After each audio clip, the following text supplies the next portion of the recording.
Hey guys, welcome back to the podcast, to the show. This is the Chicago Bears talk um, that I've been avoiding. The Bears played on Monday night. I think it would have been November 16th. They played the Minnesota Vikings. The Bears lost 19-13. They are now 5-5. They were 5-1 at one point. Our offense stinks. Our defense is doing what they can, but there's only so much a defense can do. A lot of this I'm going to be repeating myself, and I apologize. Anybody, I don't think this gets a lot of listens, and I do not care. This is kind of a recap versus the Vikings, but this is kind of me being done with the Bears and what's going on and how in the world can we fix it. I don't know what the answer is. That's not what they pay me for, but we'll talk about the Vikings game. Defense did what they could. You hold a team to 19 points. That's what you need to do. Matt Nagy gave up play calling for this game, and it did not change anything. And so the question now becomes, did Matt Nagy give up play calling to prove a point? To say, oh, it's not me. It can't be me. It can't be what I'm doing. Look, we had someone else call plays. And look, the same thing happened. So was it a point? He did say it wasn't going to be permanent. It's something to think about. I don't know if he would ever do something like that, but that's exactly what it looks like. Is he trying to make a point? Our offense. Now, Nick Foles did get hurt in the fourth quarter at the end. I don't think it's anything serious. I don't think they said he could play the next game. I think they have the bye week, which they need, but Kirk Cousins never won a Monday Night Football game. So, of course, it would happen to my Chicago Bears. Nick Foles was 15 of 26 for 100 and whopping 6 yards and 1 interception.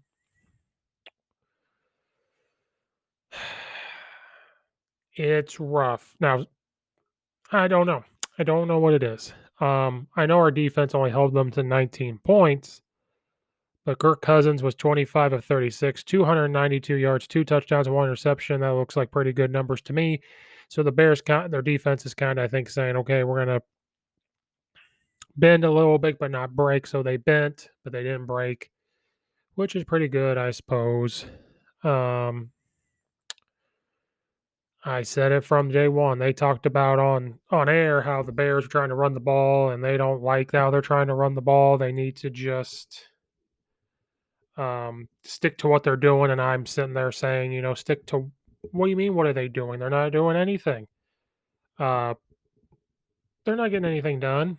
You need to run the ball. That's what this Bears team is built on, to run the ball. So rushing, we had a whopping 41 yards of rush offense and a whopping 124 of passing. Our defense gave up 99 rush yards, which is okay, but gave up 292 yards of passing.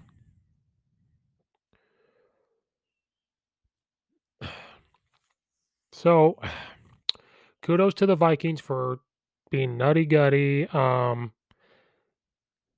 Adam, the wide receiver for the Minnesota Vikings, had 2 touchdown catches. He only had 43 yards. We had the 2 touchdowns. Justin Jefferson had 135 yards.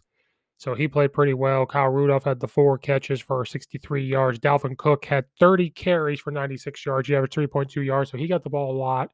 So when you look at the numbers, yes, the Bears defense gave up a lot, but you're only giving up 19 points. And for being on the field all the time, there's something to be said about you're only giving up 19 points to those numbers. So, I mean, kudos to them. Our defense, I feel really bad for. They're on the field all the time.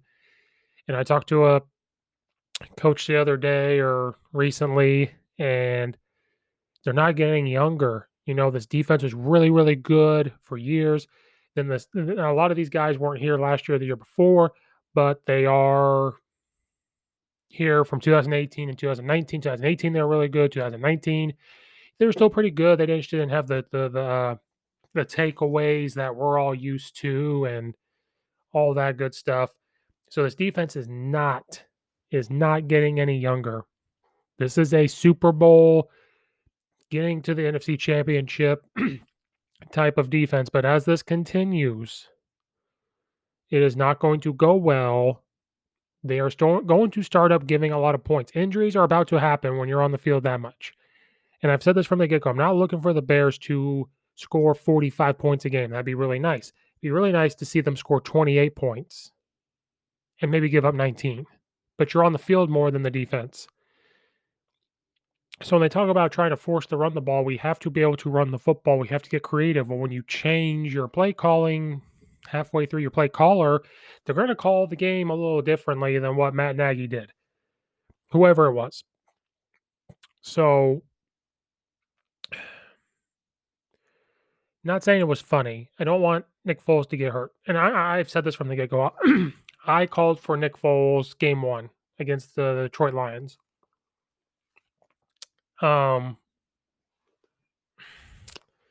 Just the way things were looking, I said, get him in there.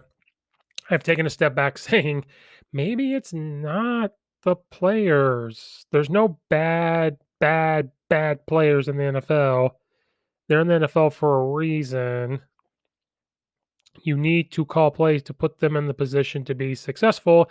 And I said this from the get-go. The offense was built around Mitchell Trubisky with all these tight ends, and you're trying to get these fast wide receivers and these playmakers and to be able to run the football and play action and roll out.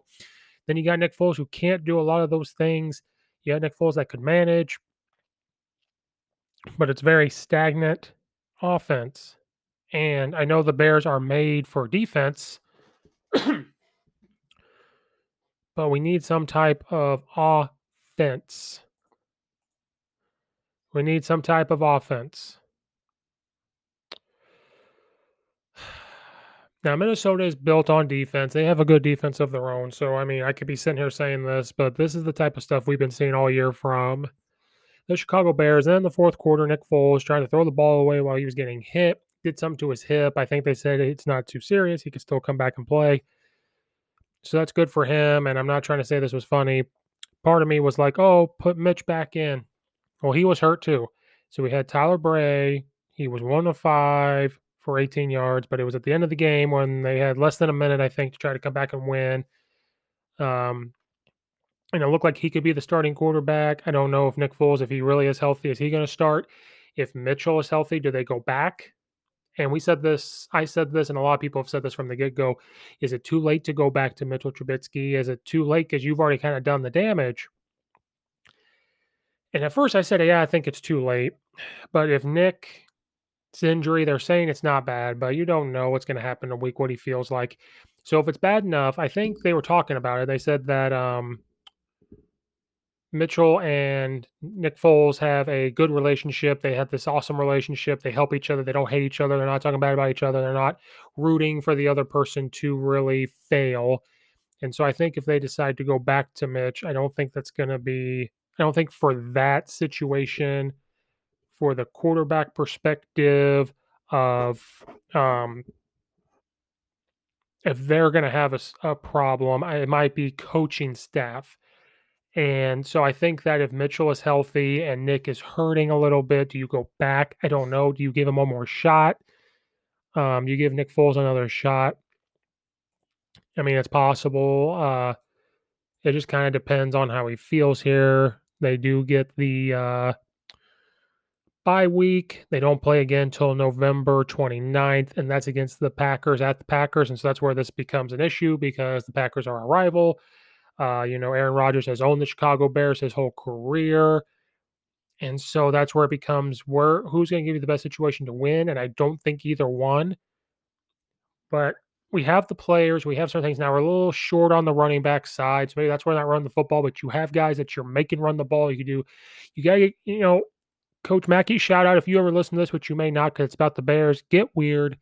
Go back to what we were doing in 2018 and blah, blah, blah. I've said it from the get go. So now I'm kind of done with the Bears. I'm an Illinois fan, University of Illinois football that I'm done with. And then I'm also a Chicago Bears fan that I'm starting to become done with. And, I can sit here and talk about play calling and this and that, which I think it can be. Sometimes I think Nick Foles should be the offensive coordinator. At times they go no huddle and up tempo. He's checking plays and it's fine. It's fine. I mean, we beat the Lions, beat the Giants, beat the Falcons, and we lose a close one to the Colts, beat Tampa Bay, then we beat the Carolina Panthers, and then we just on this bad strain of the Rams, Saints, Titans, Vikings. Now those are tough games, but man, you have a Super Bowl caliber defense and an offense that couldn't compete with Alabama, couldn't score on Alabama probably. I don't get it. You have a Super Bowl winning quarterback in Nick Foles. You should be able to do things he can do. When Mitch was in there, you should be able to do what he wants to do. So it's very frustrating. And I was trying to get benefit of the doubt because they're NFL players, they're NFL coaches. They know way more than I do, and probably a lot of people listening, they know more than we do. But looking at it from a fan side, a coach's side, we're done. We're done. You have athletes on the offensive side of the ball. You have an Andy Reid disciple where it's just not going that well. You give up play calling, which fine, a lot of people were calling for that, but I also said don't do that because now you're causing more problems. Like you want to be more hands-on and just give advice. Do you know how hard it is to give up play calling and start to give advice? You're going to get itchy. You're going to start doing this. If you're going to be hands off, you need to be hands off and look at both things. You need to be looking at the defense and the offense, which I'm not saying Matt Nagy doesn't do that, but you need to be looking at everything, not just offense. Don't just back up on the defense and say, I'm just going to focus on the offense. No, no, no, no, no, no. That's not how this works. You're the head coach. You're the CEO. That's not how this works. So they don't play again until November 29th against the Packers. So I don't know. I don't know if you go back to Nick Foles, you have this time off. Does he get healthy? Do you just say, screw it, we're going to go with Tyler Bray? I have no idea. I don't know if that's the right answer. I don't think that's the way to go about it. But our offense stinks at the end of the day. Our offensive line, I don't even know who they are anymore. We've had so many rotations, so many injuries, so many people moving around, trying to put defensive lineman guys playing. It's just a dumpster fire. And I was all for Matt Nagy coming in. I thought it was a decent hire. I thought that they would do well, and they did 2018. And then I know last year I think we went 8-8 or whatever it was. I don't even care at this point.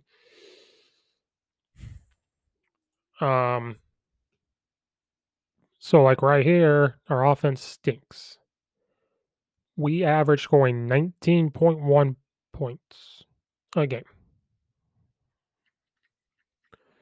20 touchdowns this year. Kudos to our defense. Has only given up 19. And they only give up about 20.9 points. Pretty good for an offense that stinks.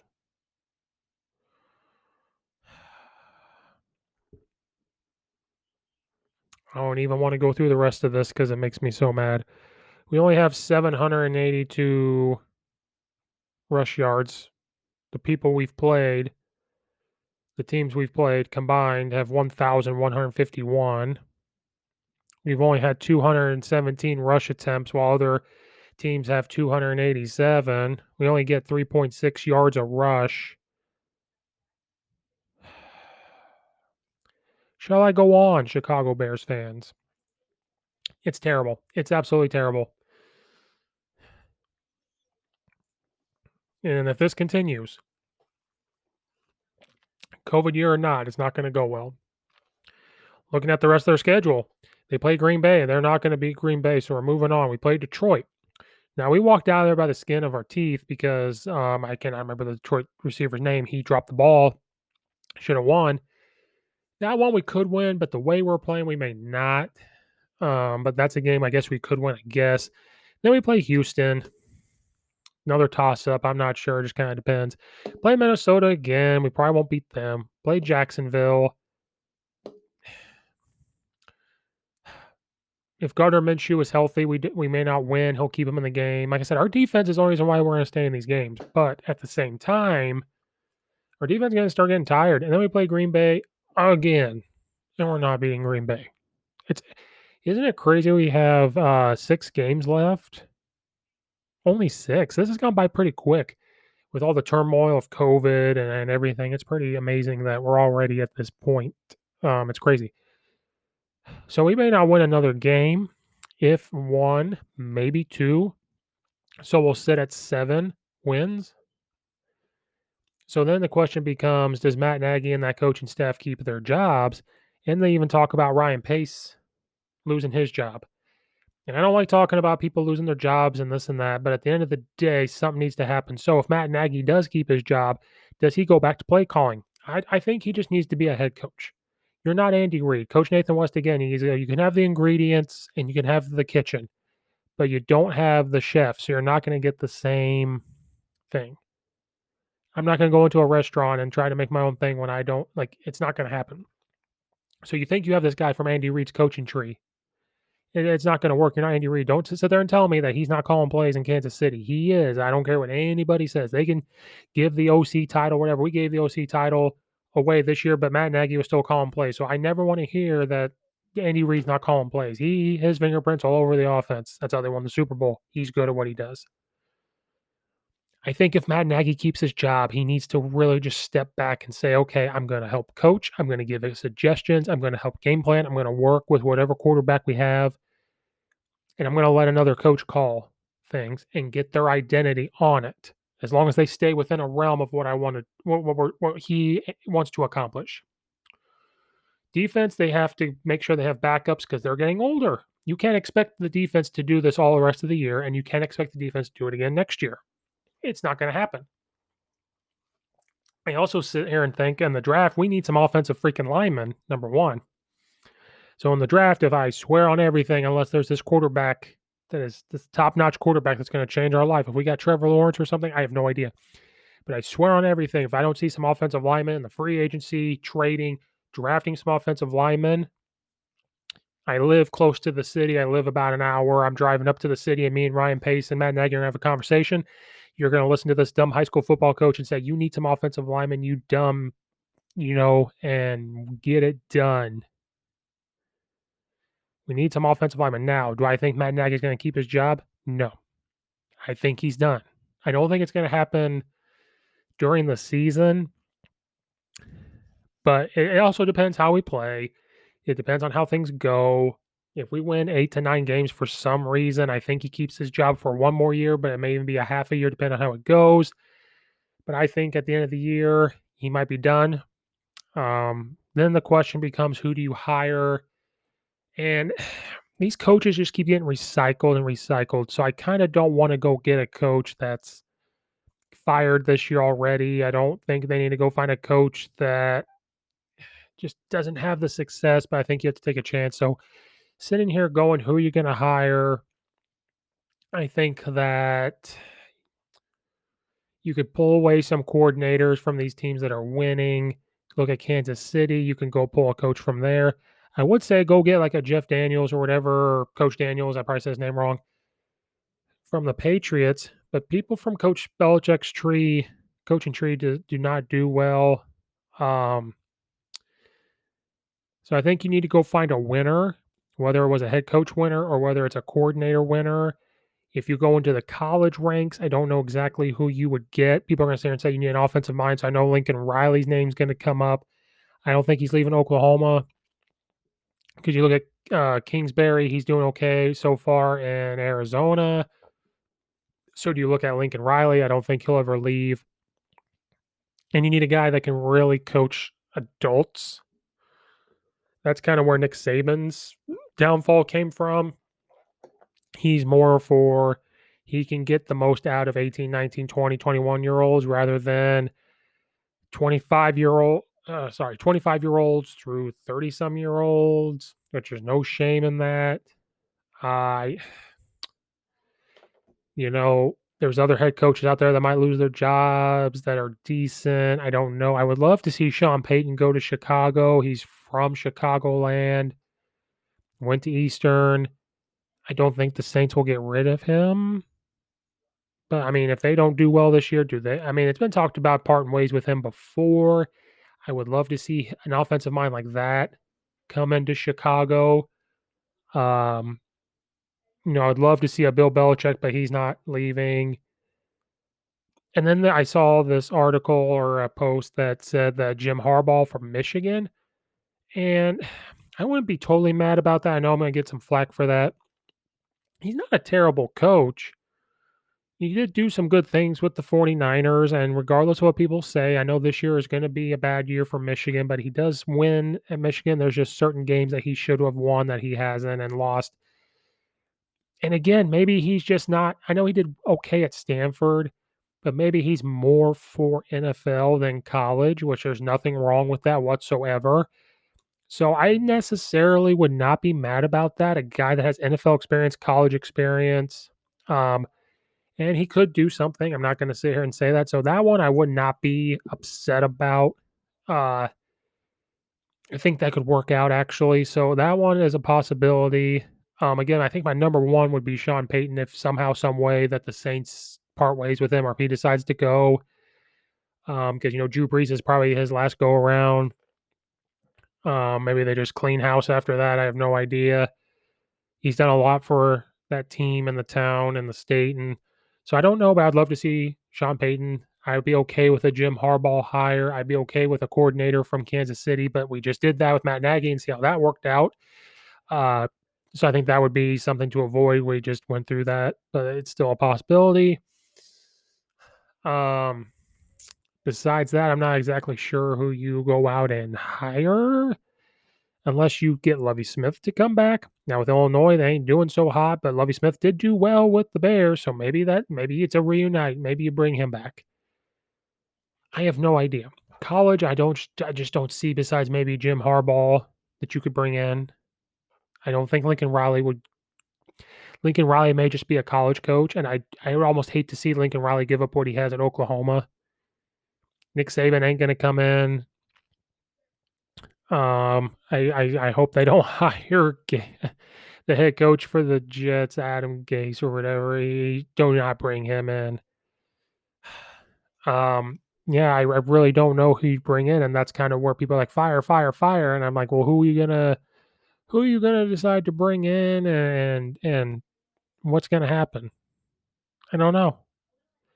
Anybody tell me what you think's gonna happen? Who do you think they should bring in? I'm not 100% sure, and oh, well, you should have researched it. I did. I don't really know. I don't know who you could bring in unless there's some diamond in the rough that I have no idea.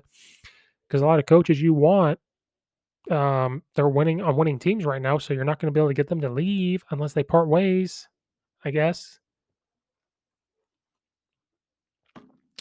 I don't know. I really don't know who you could exactly bring in. And I don't know. I'm looking at the Bears schedule even for those coaches that might get fired, and I really don't know a good coach to bring in. Uh, so I think they need to really be careful about if they fire him.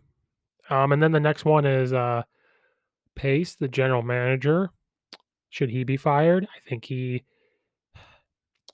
don't know. That one I don't know. I really don't have an opinion on. People say yes. I think if you need to give him another shot, I don't know because he could fire Matt Nagy, and that's what gets him fired. Like, oh, you didn't give a coach enough time, or this or that. If he doesn't fire him, maybe they get rid of him. And say, oh, you didn't get rid of Matt Nagy. Blah blah blah blah. I don't know. It depends on how the season looks the rest of the way.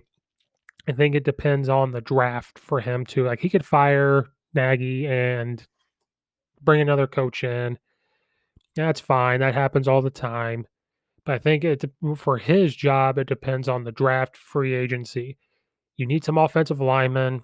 If you can get a really good, decent quarterback, great. But focus on that offensive line. Then try to focus on getting some depth on defense because they're going to start getting older and it's not going to go well. Then I really think you need to look at some depth I think we got some decent wide receivers. I think we have that. So that part, I think we're okay. I think the offense is there besides the offensive line. We have some young tight ends that are decent. You have good, fast wide receivers. I think we just need to be more healthy on the running back side of things. So his job, I don't know. I don't have a huge opinion on um, because it's the coach's job to coach a team that's out there. If they don't give him a good team that's out there, then the coach looks bad. But at the same time, Matt Nagy, I think, is on the hot seat. So for Matt Nagy, yes, I think he's done after this year. But then the big discussion is who do you bring in? And I saw this, and I don't know how true it's going to be. Maybe Jim Harbaugh. I need to be correct if I'm wrong. I think he was on the Bears as a player at one point. I could be totally pulling that out of my back pocket. I have no idea. I'm very frustrated with my U of I football team. I'm very frustrated with Chicago Bears. It's very stagnant to watch both of them. It's very frustrating. This is where I'm kind of glad I'm a Nick Saban fan, where I can watch Alabama and at least watch something. And then from an NFL standpoint, I don't know. I like the Saints because of Sean Payton. And besides that, in the NFL, it's really hard to sit there and say you're a fan of another team. But the Bears, Chicago is a place that wants to do good and wants to win and should have, and it's had a lot of chances to be really good and win. And so we're very frustrated. I don't live in the city, but it's tough people and they're frustrated. And especially during this lockdown times that we're in, sports is a good way to escape. And when your team is struggling, when they shouldn't be struggling like this, when they're supposed to do this, when they're supposed to do that, it's very frustrating to sit there and watch, especially during this time where we're already, going through a lot. So I don't know, have a lot of answers. It's very frustrating, and it's hard to do these recaps. That's why I don't do them right away because it's very hard. I have to sit here and dwell on and think and read what people post. But I think if I'm gonna get off like I'm gonna say it, the more I say it, the more I'm starting to think about it and like it is Jim Harbaugh. I know the Michigan thing, but I know he did okay at Stanford, but maybe he's just meant for the NFL, and that's not a bad thing to find out about himself. I don't know. So that's my call or Chicago Bears talk. I guess I kind of recapped the Vikings. It's more of me being done and what needs to be done. And it's just a clown car at this point. Every week we see a bunch of stuff coming out of the car and we're just like, oh my God, I can't believe this happened or whatever. And it's just very frustrating to watch. Very frustrating. So thanks everybody for listening. Please check out the rest of the podcast, share it out, all that good stuff. Have some great coaches on there. You guys want to come on, let me know. Please check out the college football recaps live with co-hosts Brad Miller and Coach Nathan West and myself, usually on Sundays at 10 a.m., which I go live. So thanks everybody for listening. Stay safe, and I'm going to see you guys on the next one.